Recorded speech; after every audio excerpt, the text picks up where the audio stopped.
계속 앞에 나온 Germany를 줬어요. All right.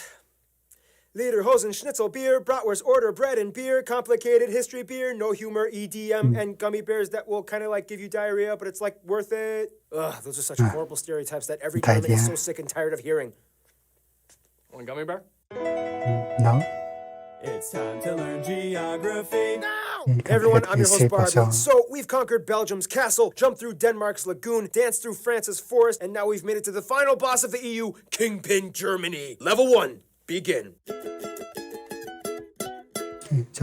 You know why I'm smiling. Yep, Germany has a lot of territorial anomalies. We'll get into that in a little bit, but first, Germany is located in central Western Europe, bordered by 9 other countries. Don't forget little Luxembourg, with small coasts on the North and Baltic Seas, which they own about 50 small islands. Now, Germany, like the US, is a federal republic which has 16 smaller states, or Bundesländer, each with its own constitution, 3 of which are cities, the capital Berlin, Hamburg, and Bremen, which is actually kind of like 2 cities, including Bremerhaven on the coast, but they kind of act like one entity.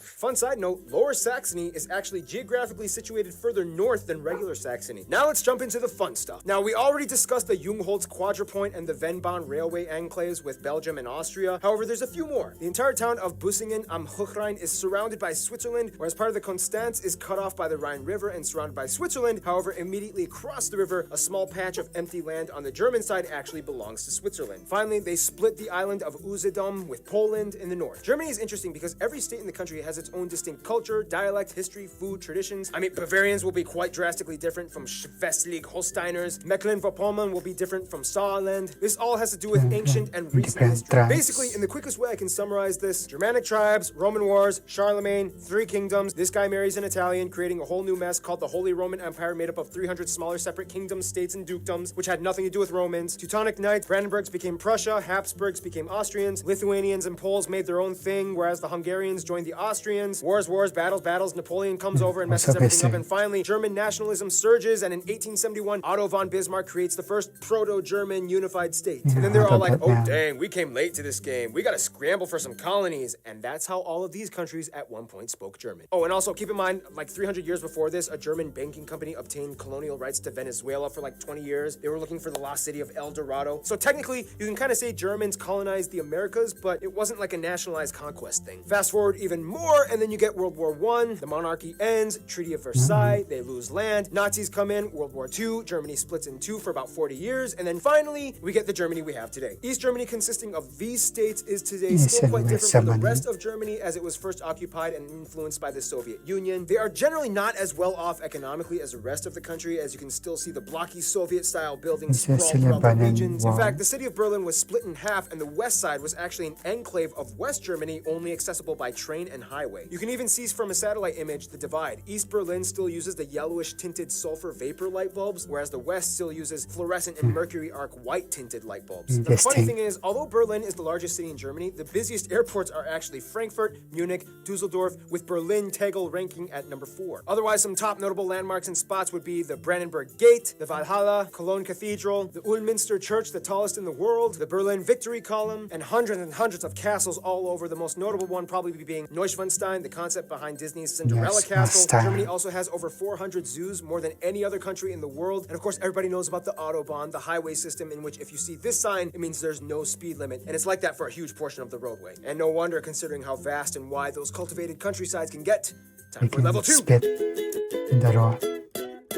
Okay, think of it this way. In Germany, the more down you go, the more up you move. Basically, Germany lies on the Atlantic shelf in the north that starts with the mudflats in the North Sea. Seriously, this island right here is accessible only for a few hours by foot until the tide comes and floods everything. Then everything just kind of creeps up into the Alps in the south by Bavaria and Baden-Württemberg, with the highest mountain, Zugspitze, located right along the border with Austria. Kind of like France, Germany is filled with a vast irrigating network of rivers like the Spree, Elbe, Weser, Rhine, and of course, the mighty Danube that starts here. About a third of the land is arable and another third is woodland, and after a millennia of civilization, Germans have cultivated the crap out of their country. Most agriculture, of course, happens in the North Flat Plains and the central regions of the country, which is, by the way, kind of like Europe's Tornado Alley. Due to its position sandwiched between the Arctic blasts of Scandinavia and the moist, warm jet streams of the Mediterranean below, Germany can be an atmospheric war zone in the summer. There are more tornadoes on average in Germany than any other country in Europe. Speaking of flat farmland, Germany is the world's largest rye and hop producer. Germans abso-freaking freaking love their bread. There are over 300 different kinds of bread in the country, more types than any other country in the world, and almost every meal incorporates some kind of slice or small bun or Brötchen of bread. Hast du gluten-free? Nein!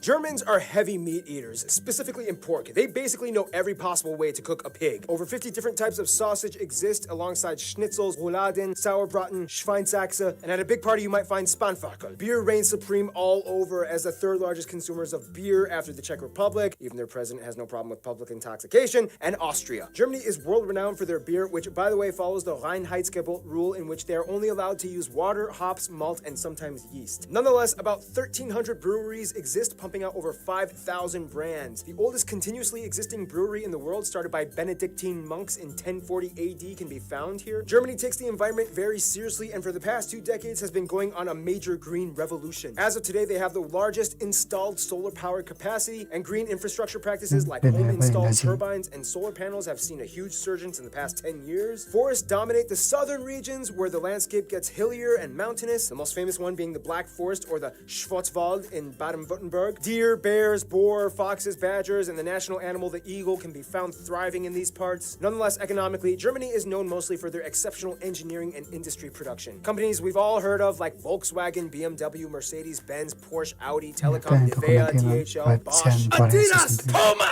Adidas, Puma! Yeah, it's kind of like the whole Biscoito Bolacha thing from Brazil. Remember? Well, we have mudflats, tornadoes, pork, beer, mountains. All that's missing is people. Level 3.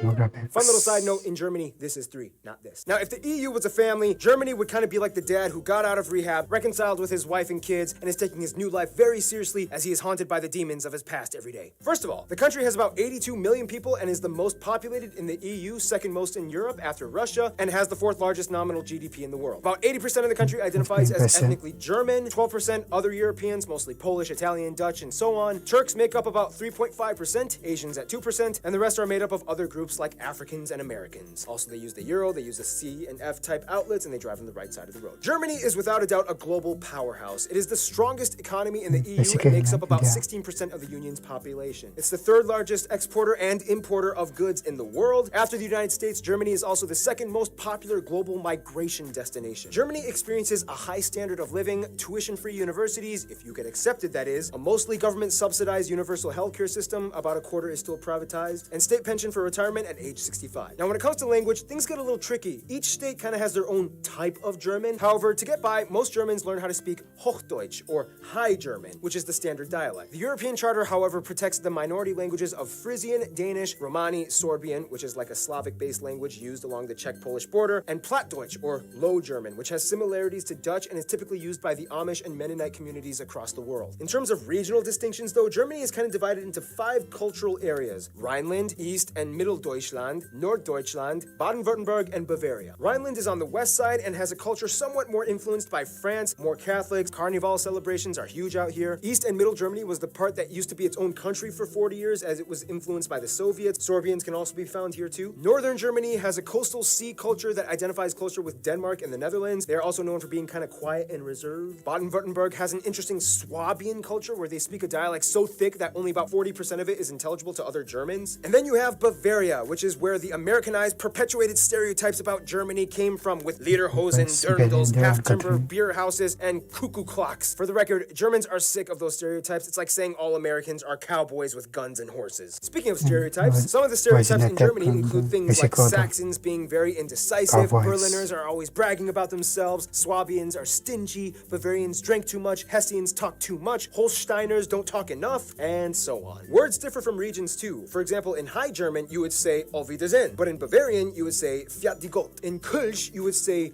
Tschüss, and in Rhineland, you might say Ayus. And there's so many compound words that get really long and complicated, like Rindfleischetikettierungsüberwachungsaufgaben Übertragungsgesetz. This is because many words are mehrtudig, or ambiguous words, that are kind of elongated to give off an extensive meaning. Germans have very vivid imaginations and make up words for everything. Like my favorite word, Backpfeifengesicht. Not this time. By the way, for the record, this letter makes a double S sound. However, spelling reformers have tried to decrease the usage of this letter in recent years, which has led to some protests. Germans also love dubbing everything from foreign media into German. Some like this, some don't, but either way, it's here to stay. About 60% of the country identifies at least nominally as Christians, split between Protestants and Catholics. Germany was even the birthplace of the Protestant Reformation, split from the Catholic Church by Martin Luther. Otherwise, the rest are mostly agnostic or irreligious, with a noticeable community of Muslims, mostly from the huge Turkish and Middle Eastern communities, at about 5%, as well as a few Jews, Buddhists, and Hindus rounding up the remainder 1%. To kind of get a feel of what it's like to be German, you kind of have to understand where they've come from. After World War II, they kind of had a lot of work to do. However, it wasn't until the mid-50s and early 60s that the Wirtschaftswunder, or economic wonder, happened, to which almost everybody got to work. Basically, this guy envisioned and implemented a social market economy combined with free market capitalism alongside socialist policies that established fair competition in a welfare state. GDP increased by 80%, investments by 120%, labor forces were utilized to the maximum. Things started to get better. In Germany, all children are corralled into general public schools until age 10, when they are given the option to enroll in 3 different types of middle schools. Gymnasium, geared towards focusing on higher linguistic, mathematic, and science fields for universities. Realschule,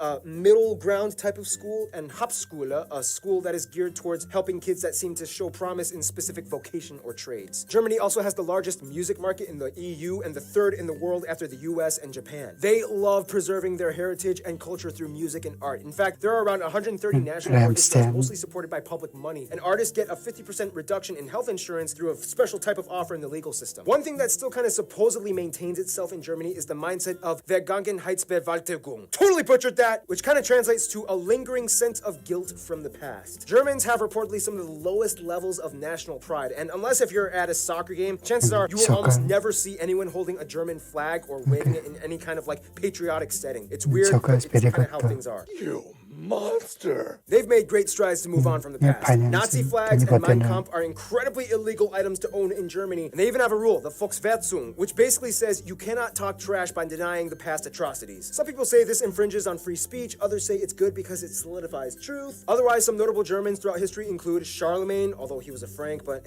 I guess it kind of counts. Albrecht Dürer, David Friedrich, Gutenberg, Bach, Beethoven, Karl Benz, Albert Einstein, although Americans would like to claim that he moved to the US and became an American, Johannes Kepler, Johann Wolfgang von Goethe, Friedrich Schiller, Michael Schumacher, Alex von Humboldt, and of course Karl Marx and Friedrich Engels co-founded Marxism.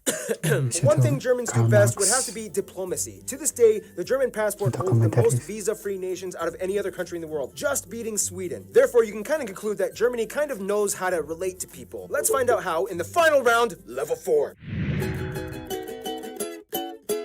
Germany knows how to make friends. They have over 220 diplomatic missions abroad and over 350 honorary consuls, and have an incredibly high position of authority in the EU. Their closest African friend would probably be Namibia. As a former German colony way back in the 19th century, Namibia held on relations, and to this day, German is still a recognized language in Namibia. Germans have been supporting and sharing ties both economically and ideologically for over a century. India and South Korea are really close friends in Asia. India supported both East and West Germany during the Cold War, and after reunification, they were like, woohoo!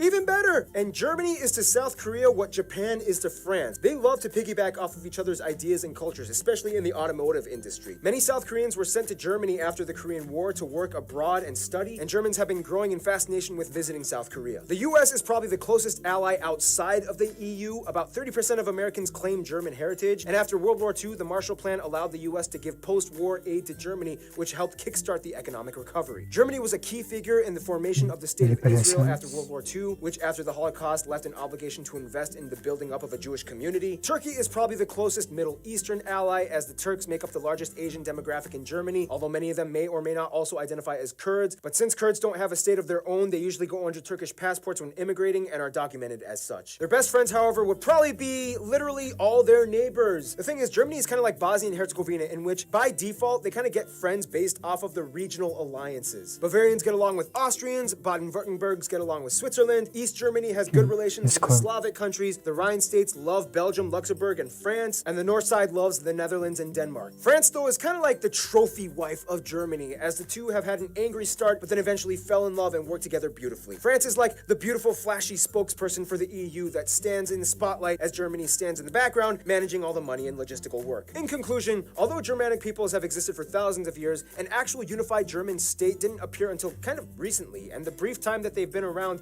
they've kind of gone through some of the most intense, world-revolutionizing historical events possibly imagined. Yet, they've come out working hard and building their way up to become a world superpower. You gotta give it to them. There's something about the Germans. And with that, final boss level complete. Stay tuned. Another African state Germany has ties to, Ghana, is coming up next. Presenting video paper some sort of history behind, and they can move past it and build a wealthy economy. So,